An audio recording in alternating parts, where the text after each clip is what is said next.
사무엘 마포 삼열 선교사님, 그 후손이었던 아들이었던 마포 화열 선교사님, 그런 분들의 유적이 대구 땅 가운데 남겨져 있죠.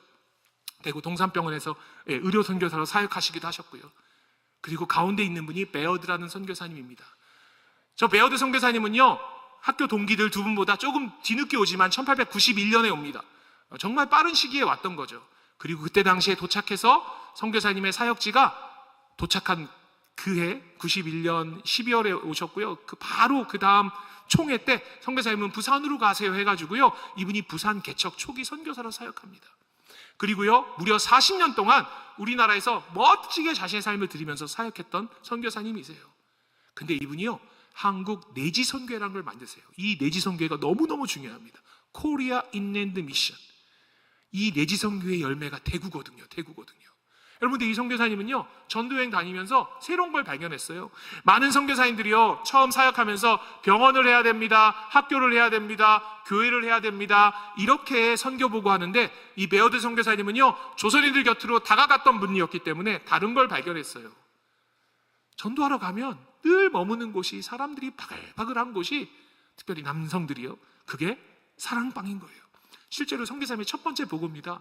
사랑방을 마련하는 것이 저의 첫 번째 선교 사역입니다. 사랑방 건축을 위해서 후원자를 좀 찾아주십시오. 기도해 주십시오. 그래서 선교사님 실제로 사랑방을 제일 먼저 짓습니다. 이게 조선시대의 보편적인 사랑방의 모습인데요, 가난한 사람들이 사랑방 있지 않았습니다. 마을에 유지들이 사랑방이 저렇게 있는 겁니다. 아예 벽이 따로 독립된 공간이거든요. 그럼 저 사랑방에서 동네 사람들이 다 모여가지고 동네 대소사 이야기하고 그런 이야기 하는 곳이었어요. 선교사님이 다니다 보니 늘 사랑방에서 사람들을 만나다 보니까요, 그렇게 사랑방에서 시작됐던 교회가 이렇게 되고요, 그 교회가 부산의 초량교회가 이렇게 세워지게 되는 거죠. 근데요, 이 선교사님은 정말 열심히 전도여행 다녔습니다. 어느 날 저 충청도 쪽으로 전도여행 갔는데 이런 편지를 써놓으셨어요. 그곳은 빈대가 득실거리는 고통스러운 곳이었습니다. 여관 주인은 정말 시끄러운 여자였대요. 그리고 하지만 평소처럼 한국인들과 내가 예배드렸습니다. 근데 선교사님이 이렇게 전도여행하고 있는데 갑자기요, 사모님이 편지를 보냈어요. 전도여행 중이에요. 이 애니 베어드라는 사모님께서 부산에 있었을 때 급하게 편지 보냈습니다. 여보 빨리 좀 와달라고. 그래서 선교사님이 급하게 전가를 받고요, 사역 중간에 5월 12일 날 토요일 날 부산에 도착했습니다.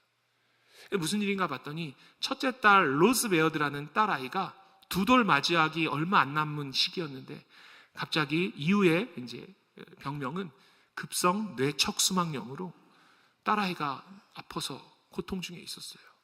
선교사님이 15일에 도착했는데 그 다음날 그 아이가 목숨을 잃습니다. 그래서 그 아이를 부산 땅에 묻습니다. 그리고 사모님께서 본국의 가족들에게 이렇게 편지를 써요.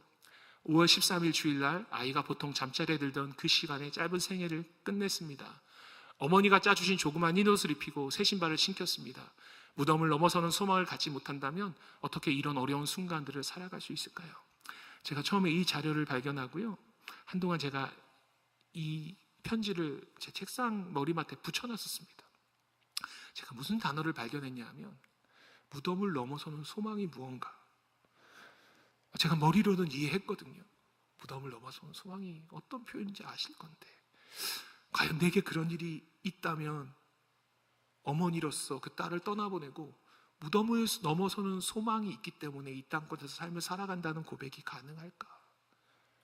실로 선교사님은 이 땅곳에서 삶을 살아내시거든요.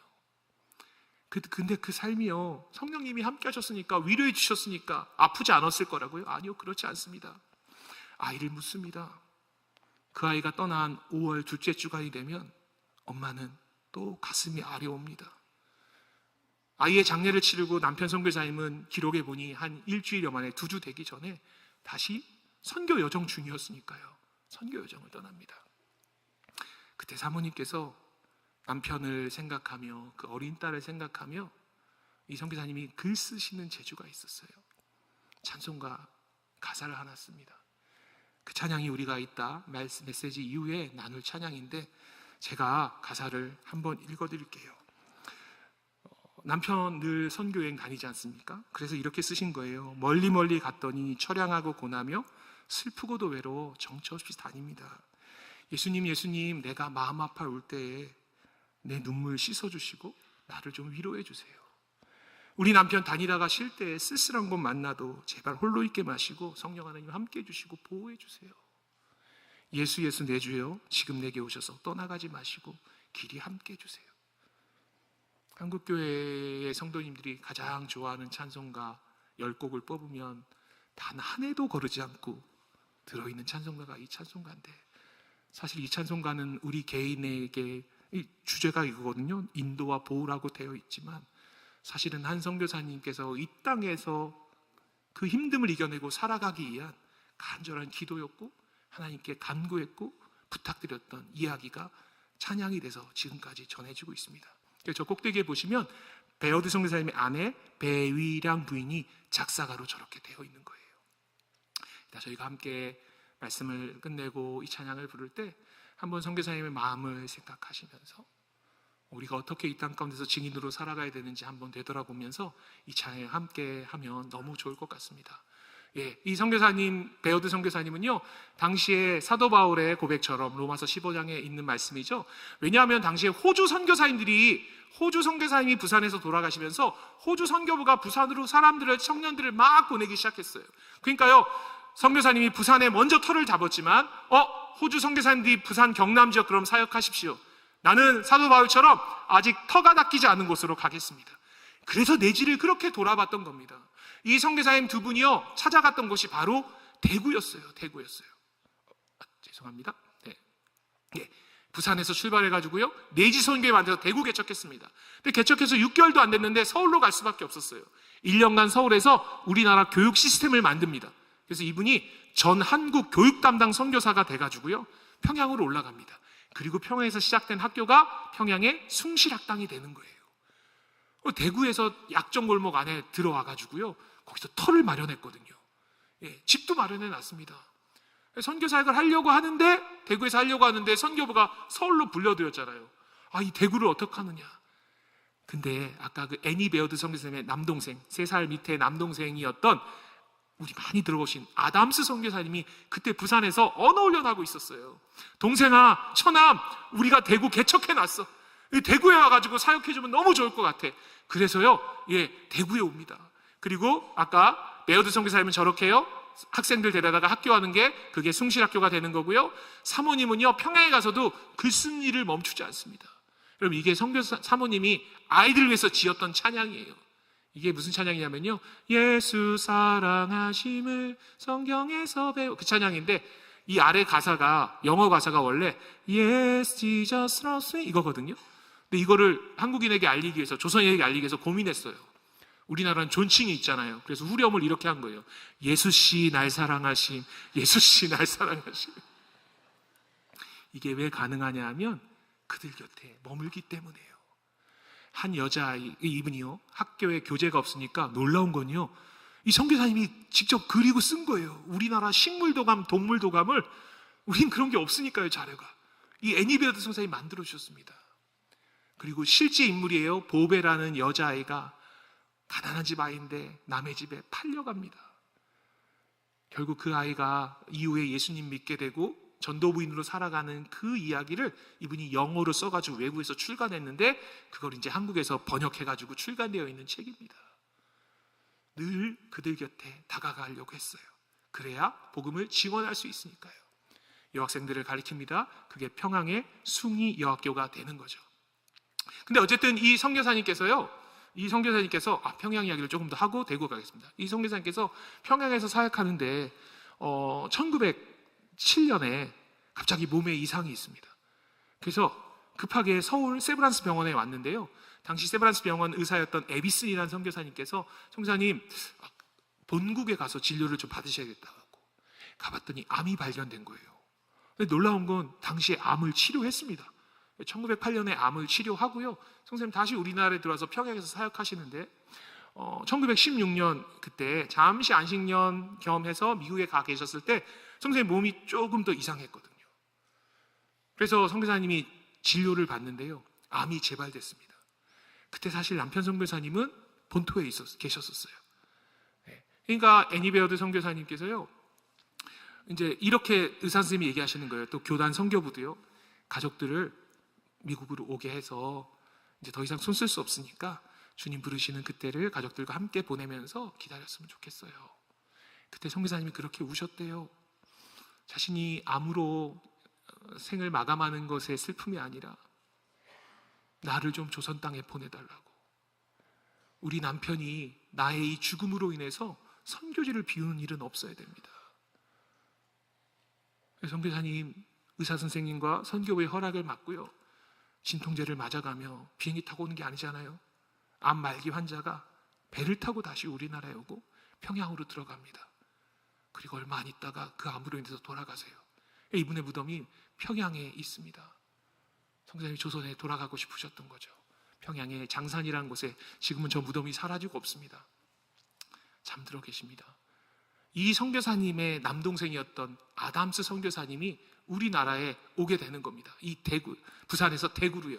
그래서 이분이 아담스 선교사님이세요. 그리고 당시에 같이 왔던 분이 우리 사과나무로 유명한, 여러분이 가져오셨지만 어찌됐건 기록적으로 보면 이 존스라는 의료 선교사님이 가져왔던 사과나무가 우리 엄마 지금 2세목이 있고요, 3세목이 있는데 정착된 것 같아요. 근데요, 이분들이 매일 모여서 기도할 거잖아요. 두 가정이 이 대구 땅을 품고 있으니까요. 기도합니다. 그러면서 마태복음 9장 말씀이죠. 주님, 추수할 것은 많은데 일꾼이 적어요. 일꾼 좀 더 보내주세요. 부산이랑 서울이랑 다릅니다. 대구는요, 내지니까요, 동서남북으로 복음을 전하러 가야 되는 거예요. 동역자가 필요합니다 하는데 갑자기 저 아담스 선교사님이요, 의사였던 존스 선교사님에게 이렇게 얘기해요. 선교사님은 의사인데 좀 아는 사람들이 많이 있지 않냐고. 이게 사실 목사님들은 만나는 분들이 정말 정해져 있거든요.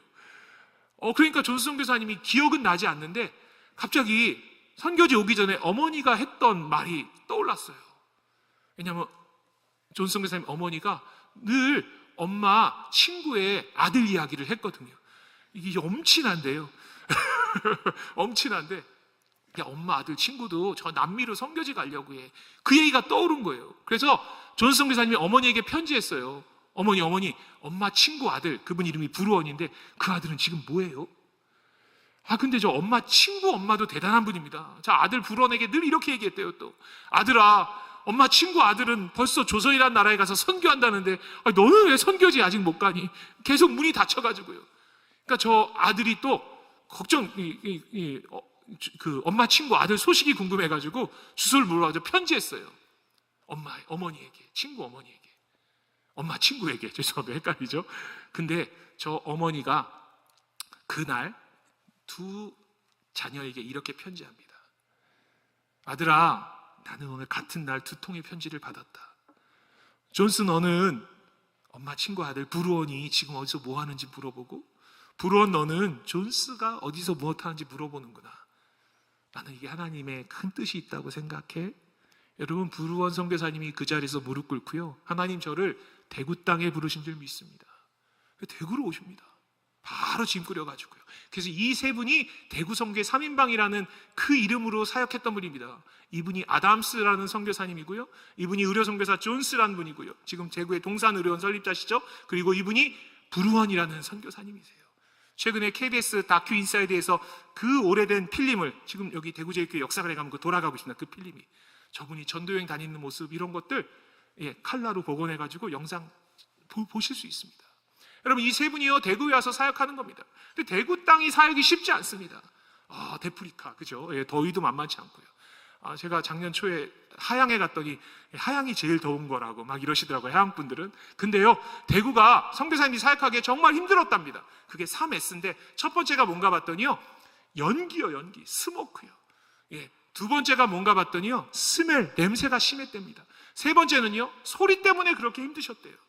대구는 분지입니다. 저는 양구라는 곳에서 군생활을 했는데 거기 판치볼이라고 이렇게 분지가 있거든요. 아침에 보면 연기가 거기 저기 가라앉습니다. 거다가 해가 뜨고 온도가 올라가면 산축을 타고 쭉 올라가죠. 대구도 그랬을 거예요. 대구가 분지거든요. 이렇게 산으로 둘러싸여 있는데 아침에 우리나라는 밥한다고 불 뗍니다. 그럼 저 연기가요, 절대 바로 올라가지 않습니다. 대구 시내에 잠기는 거예요. 생나무 떼면 얼마나 눈이 맺겠습니까?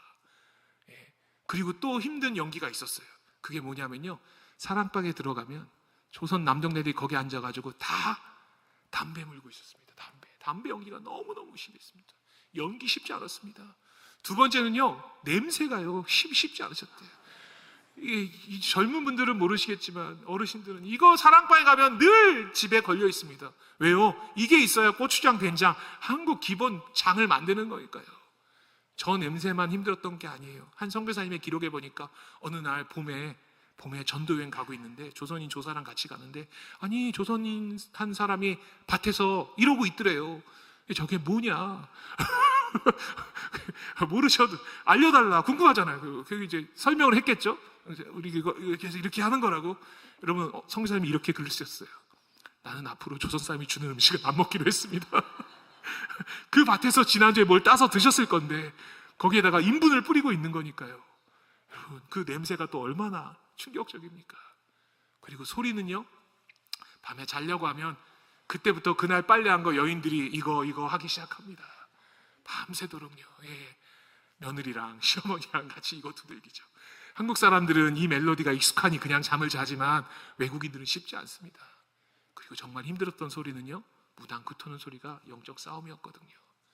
그 모든 걸 이겨내고 이 땅 가운데서 사역하는 겁니다. 의약품이 들어오기 전에 여기 대구에 터를 잡아보니 여기가 양령시장이네요. 우리 약국 갑시다 해가지고, 약국 이름이 위에 사진이 있는데 미국 약방이에요.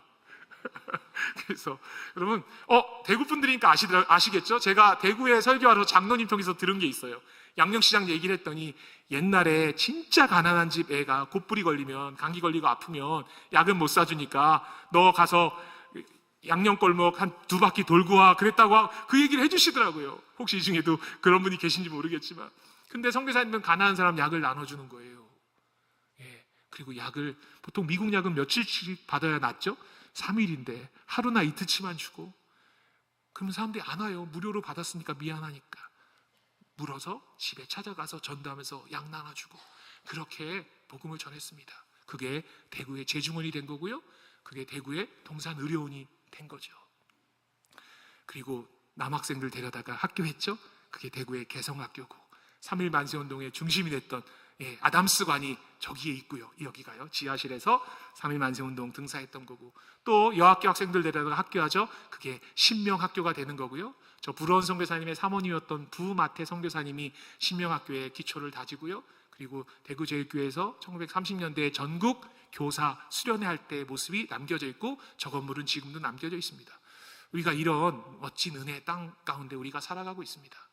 여러분, 이 지명은요, 한 선교사님이 설립한, 세운 교회들이에요. 여러분, 그 분이 바로 저 부르원이라는 선교사님입니다. 여러분, 저 부르원 선교사님이 70이 훌쩍 넘었을 때 거리를 다니면서 전도하시는 모습인데요, 조선의 양반 앞에 다가가서 시선을 맞추고 그에게 쪽곡을 전하면서 복음을 전하는 장면을 누군가 동료 선교사가 누군가가 사진으로 남겨놓은 사진입니다. 언뜻 보기에도 선교사님의 나이가 꽤 되시죠. 예수님께서 하늘 보자 우편에 앉아 계시면서 당신이 이 땅 가운데서 공생의 기간 동안에 하실 일 다 하실 수 있었습니다. 그리고 마지막에 짜잔 내려오셔서 우리의 십자가 지시고 우리의 죄 대속해 주시면 되는 거 아닌가요? 근데 뭐하러 예수님께서 이 땅 가운데 오셨을까요? 엄청난 거리를 뛰어넘고 문화적 경계도 뛰어넘고요, 결국 마지막 십자가상에서 당신도 피하실 수만 있으면 피하고 싶었던 그 길을 살아내십니다. 그 이유는 증인을 만들기 위해서였습니다. 제자들에게 보여주시는 거예요. 어떻게 다가가는지, 어떻게 가르치는지, 어떻게 고치는지, 어떻게 전파하는지. 보고 들은 자가 증인이 되기 때문에요. 선교사님 저렇게 우리 땅 가운데 오셔서 예수님처럼 삶을 살아내셨던 거죠. 그분들의 이야기가 대구 땅 가운데 있습니다. 그리고 순교자의 피는 교회의 초석이 된다라는 이 터툴리안의 고백처럼 우리들에게도 성령 하나님께서 그 순교자적 영성으로 함께 하시면서 우리들에게도 복음 전하는 복음의 증인되라는 명령을 허락해 주십니다. 이 땅 가운데 온 수많은 선교사들이 자신의 이름을 남기려고 어느 누구도 오지 않았습니다. 시간이 지나고 나서 한국교회가 이렇게 성장하니, 한국교회가 선교사님들의 역사 이야기를 찾아간 지 그리 오래되지 않습니다. 정말 최근입니다. 그저 하나님께서 각자에게 주신 사명을 이 땅 가운데서 살아냈던 겁니다. 느헤미야서 3장을 보면 어떤 사람은 큰 한 섹터, 한 구간을 다 성벽을 세우지만 어떤 사람은 문짝 하나 세우는 사람이 있습니다. 각자에게 주신 사명이 다른 거거든요. 근데 각자에게 주신 사명이 다르지만 그들은 성벽을 재건하는 일에 함께 했습니다. 우리에게 주신 사명이 다 다르지만 우리는 하나님의 백성을 찾아가는 그 일 가운데 여러 가지 모습으로 선교사적인 삶으로 살아내야 되는 거죠. 그리고 우리를 통해서 하나님께서 또 다른 민족 가운데 그리스도의 십자가의 복음을 회복하는 그 일을 이루어 가시기를 원하신다라는 것. 그게 하나님께서 하나님의 백성을 찾으시는 이유입니다.